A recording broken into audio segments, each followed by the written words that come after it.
nejdál, což nám přijde, tak je Sokol újezd Brna. Je to další našich předškolní, je to základní škola Vančerova dívky, základní Vančerova chlapci a naši místní děti a mládeže Ačko a Bčko.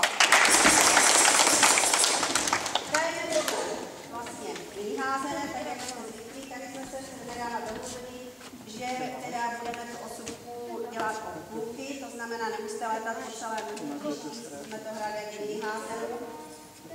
Tak jsme se domluvili, takže bychom byli rádi, kdybyste to taky respektovali. Já si myslím, že pro vás to bude taky dobré.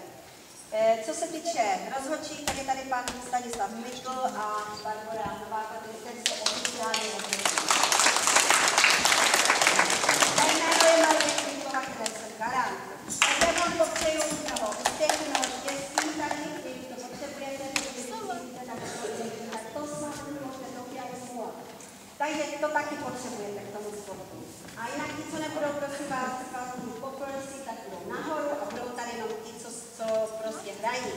Jinak můžete vysmůlit v kabinkách nebo nahoru na balkoně a pozorovat se svoje kamarády, kamarádky. Takže tady nastoupí teďko Vančurová základní škola dívky a DDM strážnice Ačko. Jo? Děkuji.